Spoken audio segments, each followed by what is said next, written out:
It's summertime. It's hot. It is summertime.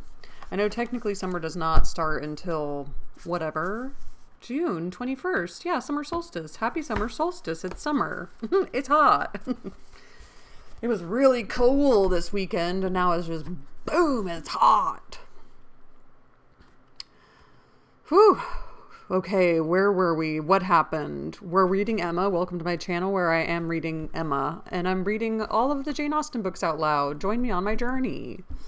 I'm on disability from work right now. For mental illness. Just cannot get it together in this time, on this day right here, right now. So I decided to start reading and it's been wild.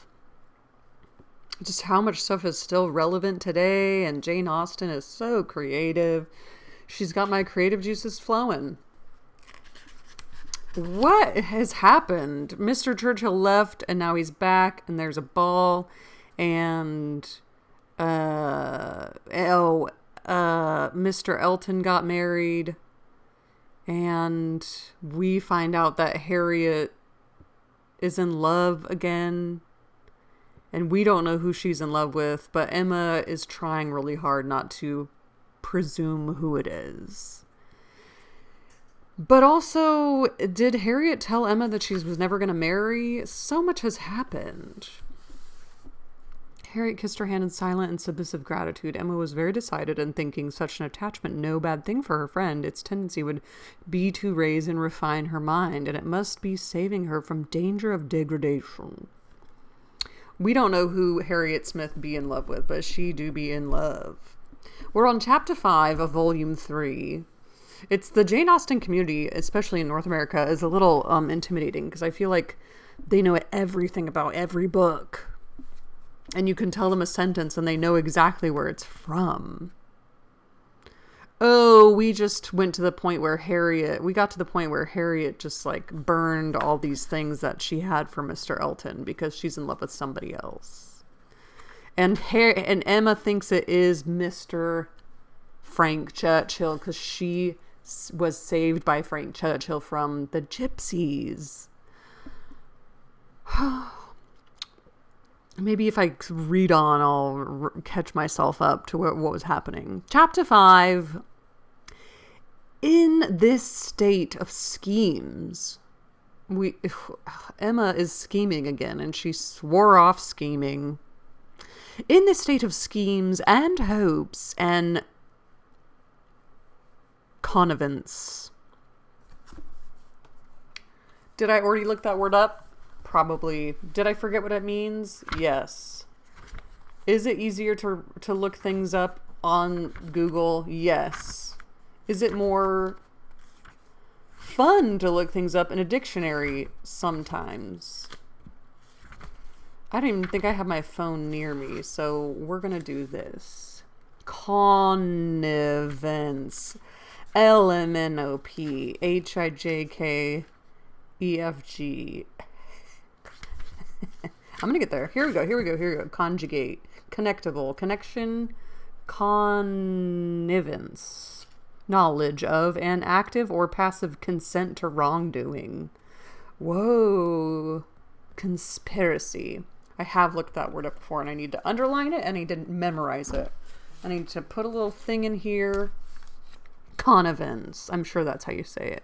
Connivance. Unless it's that crazy girl and she says connivance. I'm just going to look it up on my phone to see how to pronounce it. It's crazy. It is crazy, and that's just what we do here.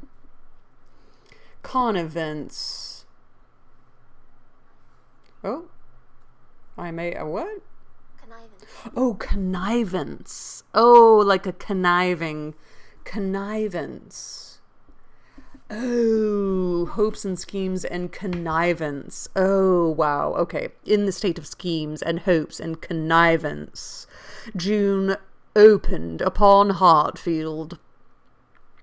That's fun. To Highbury in general, it brought no material change. The Eltons were still talking of a visit from the Sucklings, and of the use to be made made of their broche landau.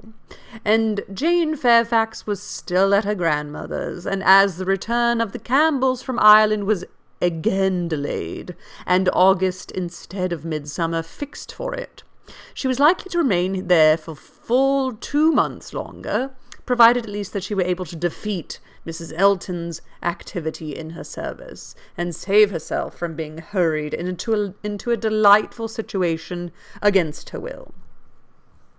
Yeah, Mrs. Elton has sort of like adopted Jane Fairfax as her own little project, because frankly, Jane Fairfax has pretty much been ignored by Emma. And the Campbells are part of Jane Fairfax's life, and they're in Ireland, and Jane Fairfax didn't go for whatever reason. We don't know yet. And Mr. Elton is who Harriet Smith was being match made with by Emma, but Mr. Elton was in love with Emma and not Harriet. And then he went off and got married. And Mrs. Elton won't shut up about her brother, Mr. Sucklings, and their baroche landau. So, landau Calrissian. Mr. Knightley, who, for some reason best known to himself, had certainly taken an early dislike to Frank Churchill. 'Cause, girl, he can come anytime he wants. He's a man. But he decides not to come, and he just goes as he pleases, and he goes to London for one day to get his hair cut and then comes back. Mr. Knightley's not impressed. And Emma seems to like him, so Mr. Knightley, whatever that means. He'd taken an early dislike to Frank Churchill. This feels like we're narrating not a football game, but maybe the Combine. Maybe this is like Love Island. This is where Love Island came from. This is where like all of the reality TV shows came from, is this book. He's taken an early dislike to Frank Churchill, was only growing to dislike him more. I read it like it's an announcement. Okay. Had taken an early dislike to Frank Churchill, was only growing to dislike him more. He began to suspect him of some double dealing in his pursuit of Emma. That Emma was an object appeared indisputable. That Emma was his object. Appeared indisputable. Everything declared it. His own attentions, his father's hints, his mother-in-law's guarded silence. It was all in unison. Words, conduct, discretion, and indiscretion told the same story. But while so many were devoting him to Emma, and Emma herself making him over to Harriet, Mr. Knightley began to suspect him of some inclination to trifle with Jane Fairfax. He could not understand it, but there were symptoms of intelligence between them.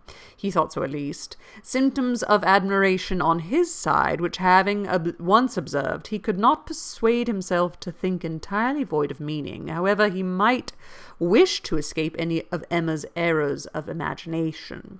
She was not present when the suspicion first arose. He was dining with the Randalls family and Jane at the Eltons, and he had seen a look, more than a single look, at Miss Fairfax, which from the admirer of Miss Woodhouse seemed somewhat out of place. When he was again in their company, he could not help remembering what he had seen, nor could he avoid observations which, unless it were like Cooper, and I always pronounced it Cowper because I'm an American and I saw the word cow, and his fire at twilight, myself creating what I saw, which, as we know, Emma is creating all of what she sees. And Mr. Knightley is now thinking that he's creating what he saw. And are we creating what we see? Brought him yet stronger suspicion of there being something of private liking, of private understanding even between Frank Churchill and Jane. I've muddled that all up, but I think it's saying that Mr. Knightley is seeing something between Mr. Knightley and Jane Fairfax. Even despite everybody saying he likes Emma, Emma should like him, they should be betrothed, they have similar situations, blah, blah, blah, blah, blah. Okay. He had walked up one day after dinner, as he very often did, to spend his evening at Hartfield. Emma and Harriet were going to walk He joined them, and on returning, they fell in with a larger party who, like themselves, judged it wisest to take their exercise early, as the weather threatened rain. Mr. and Mrs. in June, it's England. Mr. and Mrs. Weston and their son, Miss Bates and her niece, who had accidentally met. They all united, and on reaching Hartfield gates, Emma, who knew it was exactly the sort of visiting that would be welcome to her father, pressed them all to go in and drink tea with him. The Randalls' party agreed to it immediately, and after a pretty long speech from Miss Bates, which few persons listened to, she also found it possible to accept dear Miss Woodhouse's most obliging invitation. As they were turning into the grounds, Mr. Perry passed on horseback. The gentleman spoke of his horse. "By the by," said Frank Churchill to Mrs. Weston presently, "what became of Mr. Perry's plan of setting up his carriage?" Mrs. Weston looked surprised and said, "I did not know that he had ever had such a plan." "Nay, I had it from you. You wrote me word of it 3 months ago." "Me? Impossible." "Indeed you did. I remember it perfectly. You mentioned it as what was certainly to be very soon. Mrs. Perry had told somebody and was extremely happy about it. It was owing to her persuasion. As she thought his being out in bad weather did him a great deal of harm. You must remember it now." "Upon my word, I never heard of it till this moment."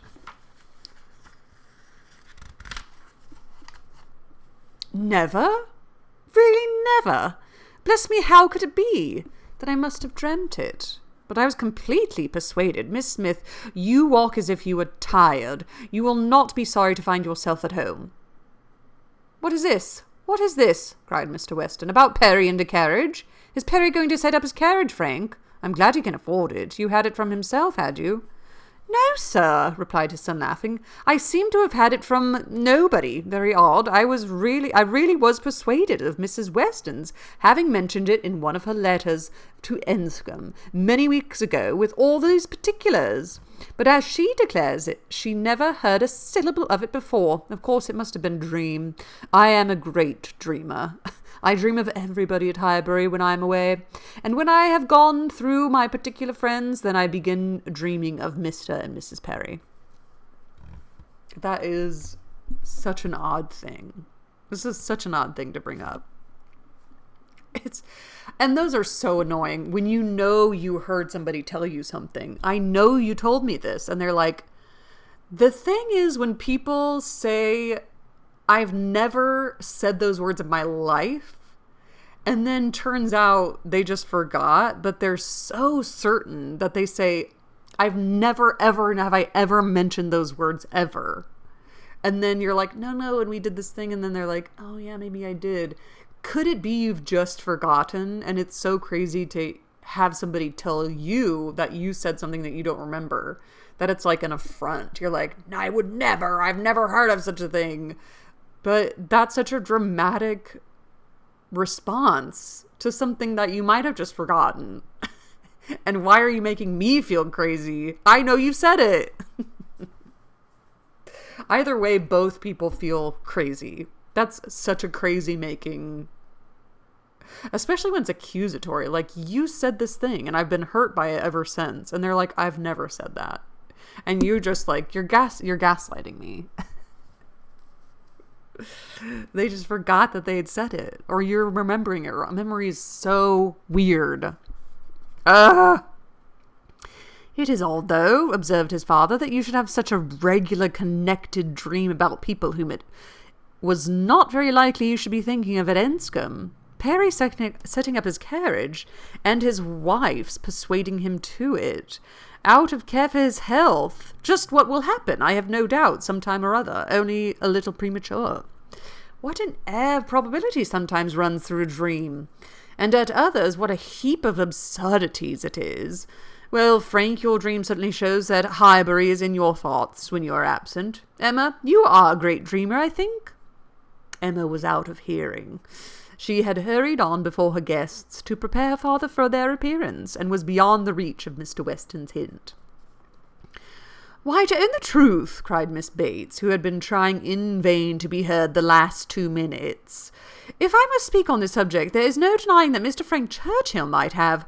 I do not mean to say that he did not dream it. I am sure I have sometimes the oddest dreams in the world, but if I am questioned about it, I must acknowledge that there was such an idea last spring, for Mrs. Perry herself mentioned it to my mother, and the Coles knew of it as well as ourselves, but it was quite a secret, known to nobody else, and only thought of about 3 days. Mrs. Perry was very anxious that he should have a carriage, and came to my mother in great spirits one morning because she thought she had prevailed. Jane, don't you remember grandmamma's telling us of it when we got home? I forget where we had been walking to, very likely to Randall's. Yes, I think it was Randall's. Mrs. Perry was always particularly fond of mother. Indeed, I do not know who it is not. And she had mentioned to her in confidence. She had no objection to her telling of us, of course, but it was not to go beyond, and from that day to this I never mentioned it to a soul that I know of. At the same time, I will not positively answer for having never dropped a hint, because I know I do sometimes pop out a thing before I am aware. I am a talker, you know. I am rather a talker, and now and then I have let a thing escape me which I should not. I am not like Jane. I wish I were. I will answer for it. She never betrayed the least thing in the world. Where is she? Oh, just behind. Perfectly remember Mrs. Perry's coming. Extraordinary dream indeed. Okay, this is telling me that Jane Fairfax wrote Frank Churchill in a letter, and then Frank Churchill just oopsie-daisied and thought it was Mrs. Weston. Do you think so? Oh my God. The plot thickens. They were entering the hall. Mr. Knightley's eyes had preceded Miss Bates in a glance at Jane. From Frank Churchill's face, where he thought he saw confusion suppressed or laughed away, he had involuntarily turned to hers, but she was indeed behind and too busy with her shawl. Interesting. Mr. Weston had walked in. The 2 other gentlemen waited at the door to let her pass. Mr. Knightley suspected in Frank Churchill the determination of catching her eye. He seemed watching her intently, in vain, however, if it was so. Jane passed between them into the hall and looked at neither. She is acting guilty. She's acting the guilty party of spilling the beans. And of course, Miss Bates spilled all of the beans to everybody by saying all that, but fascinating. There was no time for farther remark or explanation. The dream must be borne with, and Mr. Knightley must take a seat with rest round the large modern circular table which Emma had introduced at Hartfield. Well, and which none but Emma could have had the power to place there and persuade her father to use, instead of the small-sized Pembroke, on which 2 of his daily meals for 40 years been crowded. Tea passed pleasantly, and nobody seemed in a hurry to move. "Miss Woodhouse," said Frank Churchill, after examining a table behind him, which he could reach as he sat, "have your nephews taken away their alphabets, their box of letters? It used to stand here. Where is it? This is a sort of dull-looking evening that ought to be treated rather as winter than summer. We had great amusement with those letters one morning. I want to puzzle you again." Emma was pleased with the thought, and producing the box, the table was quickly scattered over with alphabets, which no one seemed so much disposed to employ as their 2 selves. They were rapidly forming words for each other, or for anybody else who would be puzzled. The quietness of the game made it particularly eligible for Mr. Woodhouse, who had often been distressed by the more animated sort. Which Mr. Weston had occasionally introduced, and who now sat happily occupied in lamenting with tender melancholy over the departure of the poor little boys, or in fondly pointing out, as he took up any stray letter near him, how beautifully Emma had written. Frank Churchill placed a word before Miss Fairfax. She gave a slight glance round the table and applied herself to it. Frank was next to Emma, Jane opposite them, and Mr. Knightley so placed as to see them all, and it was his object to see as much as he could with as little apparent observation. The word was discovered, and with a faint smile pushed away. Wow, is this a game where you sort of muddle the letters up, and then somebody has to guess what the word is? That's fun. If meant to be immediately mixed with the others and buried from sight, she should have looked on the table instead of looking just across, for it was not mixed, and Harriet, eager after every fresh word, and finding out none, directly took it up and fell to work. She was sitting by Mr. Knightley and turned to him for help. The word was blunder, and as Harriet exultingly proclaimed it, there was a blush on Jane's cheek, which gave it a meaning not otherwise ostensible. Oh, blunder. I feel like this is a word that I've clocked before, that Emma's blunders. Wait, did Frank Churchill say that she had a blunder? The word blunder. Ooh. Mr. Knightley connected it with the dream, but how could it all be was beyond his comprehension.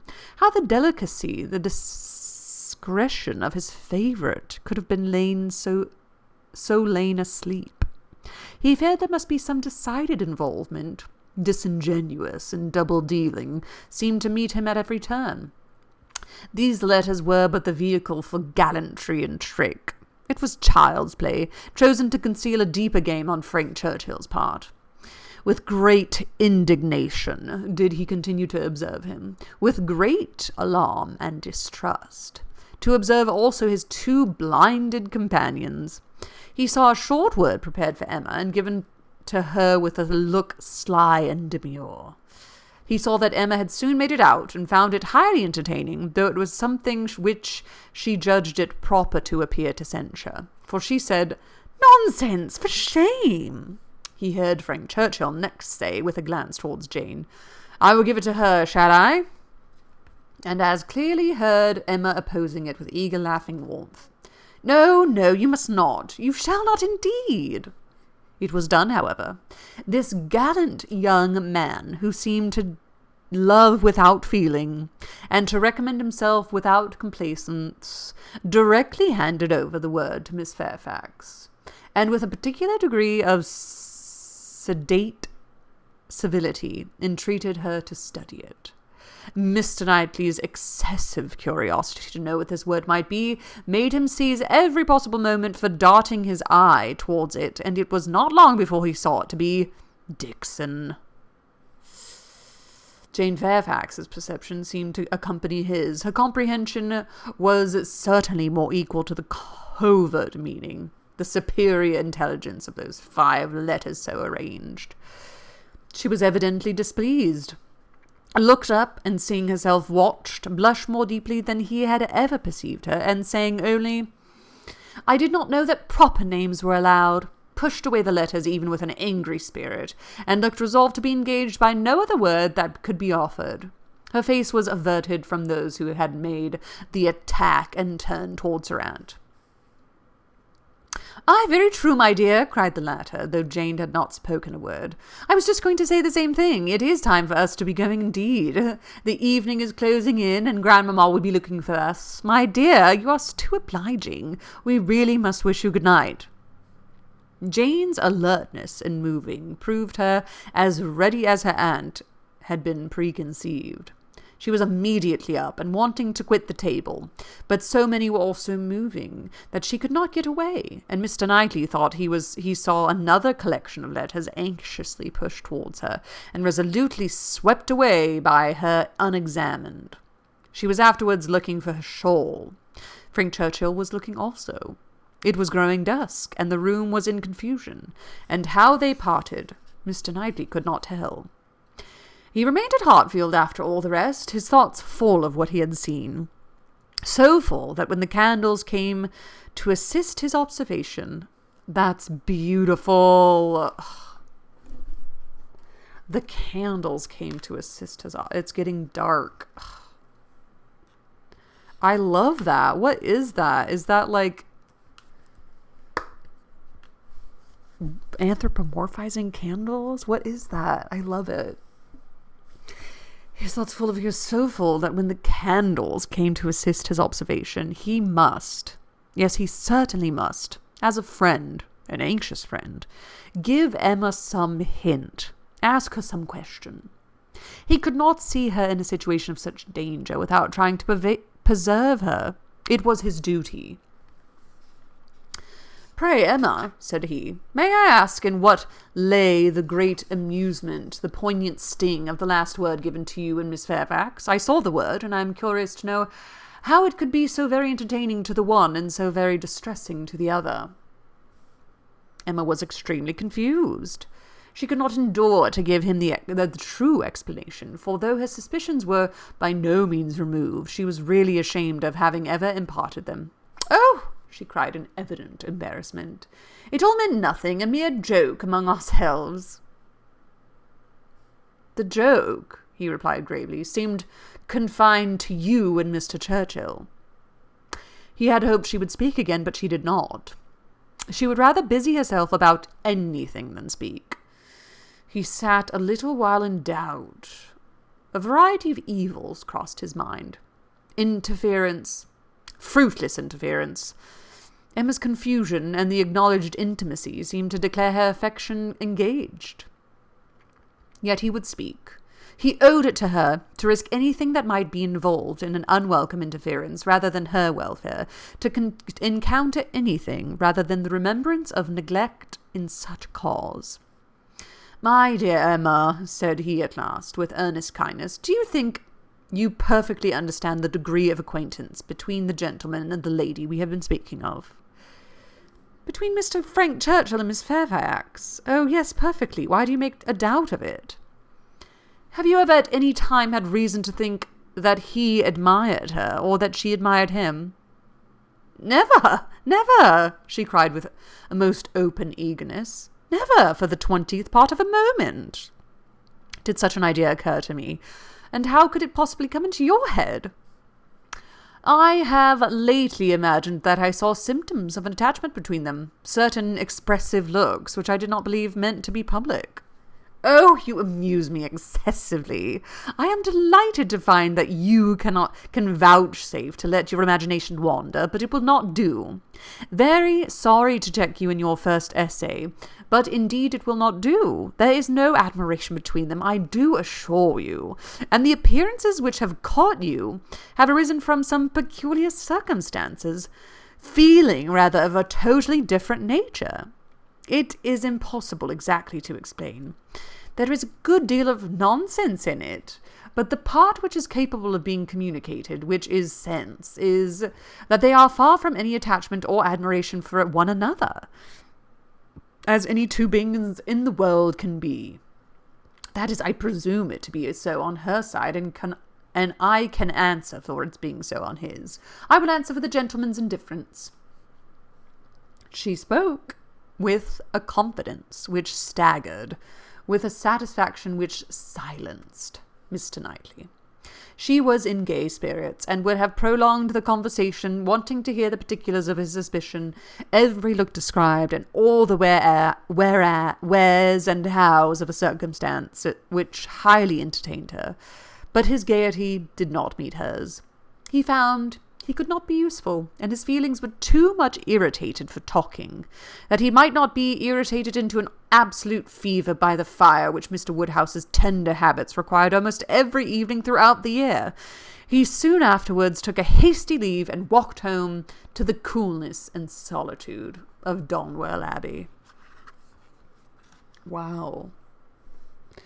Did he seem kind of he's pissed? Emma, golly, she's so certain of so many things. It's like Mr. Knightley is like telling us how it is, and Emma's like, you can't be further from the you cannot be further from the truth. You have no idea. That's wild. This is a wild story. Emma's wild. Well, I hope you're all finding something good to read these days. And happy reading to you all. Happy writing if you're continuing to write. My writing sort of turned into journaling, which is also a type of writing, but you know, it's not like anything's, we're just writing. We're just writing every day. The Bird book is good. Bird by Bird. It's a good book. Happy reading to you all, and ta-ta.